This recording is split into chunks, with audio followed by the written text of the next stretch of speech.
આ મઢડાની એટલે કે પૂજ્ય મોરારી બાપુએ કીધું છે કે આ સોનલ ધામમાં આની રજ આપણને અડી જાય ને તો જન્મો જન્મના પાપ વ્યા જાય મારા વાલા, જેવી તેવી ભૂમિ નથી. સોનલમાના પરચા તો આજે કળયુગમાં પણ જાગતા જોવા મળે હો. આજે જે પરચો પૂર્યો એ પરચાની મારે તમને આ વિડીયોમાં વાત કરવી છે. પો મહિનાની સુદ બીજે માતાજીનો જન્મદિવસ આખી દુનિયામાં ઉજવાય છે. માતાજીનો જન્મદિવસ લોકો સોનલ બીચ તરીકે પણ ઉજવે છે. મઢડાથી માંડી મેનબોલ, અમદાવાદથી માંડી ઇંગ્લેન્ડ સુધી આવી સોનલ માતાજીનો જન્મદિવસ દર વર્ષે ધામધૂમથી ઉજવાય છે. જ્યારે સોનલ બીજ આવે ત્યારે ભક્તો મઢડા અચૂક આવે છે. આવા તો માતાજીના અનેક ભક્તો છે તે તન મન અને ધનથી શ્રદ્ધાથી પોતાનું મસ્તક માતાજીના ચરણોમાં ઝુકાવે છે. માતાજીના દરેક ઉપદેશને માથે ચડાવે છે અને જીવનમાં ઉતારી ધન્યતા અનુભવે છે. મઢડા ગામે બિરાજિત આવી સોનલમાં ધામનો શું મહિમા છે, ચારણ સમાજ સાથે જોડાયેલું આ મઢડા ગામનું શું મહત્વ છે, આજે મારે તમને એની વાત કરવી છે. મઢડાવાળી આઈ શ્રી સોનલ ધામ માત્ર 653 માણસોની વસ્તી ધરાવતું આ ગામ, જ્યાં જન્મ લીધો એક એવી દિવ્ય આદ્ય શક્તિએ જે ઓળખાયા આઈ શ્રી સોનલ માતાજીના નામે.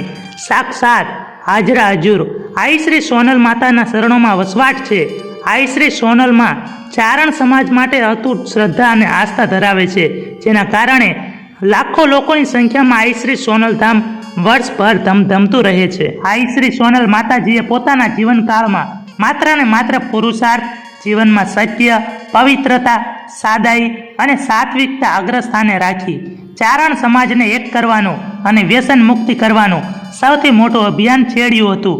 ચારણ સમાજ પણ આ દિવ્ય આત્માને ધ્યાનથી સાંભળતા પોતાના જીવનમાં આઈ શ્રી સોનલ માતાજીના પ્રવચનો અને વ્યાખ્યાઓને ઊંડા ઉતારતા.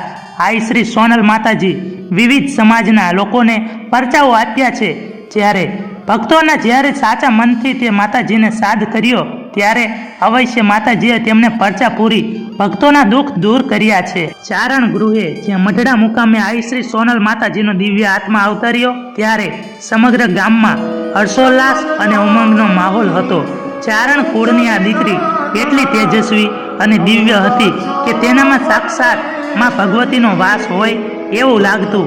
એટલા માટે જ એક કહેવત છે ને જે આજે પણ ગવાય છે, પોષ શુક્લ બીજ સુખદાયી, ચારણ ગૃહે અંબા આઈ, સાયમ સમયે ભૂમિસુત બારા, શીતલ સમીર શીત અપારા. અમીર બાપુને ત્યાં 5મી પુત્રી સંતાન આવવાનો હરખ પણ પરિવારમાં તેટલો જ હતો જેટલો આગળની 4 પુત્રીઓનો જન્મ થયો તેટલો. અમીર બાપુને અગાઉ થઈ ગયેલા આ સોનબાઈમાં સરાકડિયા વાળાએ વચન આપ્યું હતું કે તમારી 5મી પુત્રી માં ભગવતીનો અવતાર હશે. એ દીકરી મોડ કુળ સાથે સમસ્ત પરિવાર અને ચારણ જાતિ અને હિન્દુ સંસ્કૃતિનો ઉદ્ધાર કરશે. શ્રી સોનલ માતાજીનું સ્વરૂપ તો ભલભલાને આંજી દે. આજે પણ આઈ શ્રી સોનલમાં એટલા માટે જ પૂજાઈ રહ્યા છે કે નાનપણથી જ સોનલ માતાજીનું ખૂબ જ સ્વરૂપવાનની સાથે તીવ્ર બુદ્ધિશાળી અને સ્પષ્ટ વક્તા હતા.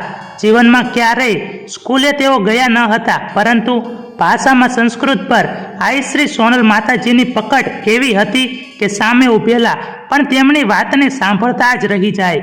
આઈ શ્રી સોનલ માતાજીએ અનેક વખત સંસ્કૃત ભાષામાં પ્રવચનો આપ્યા.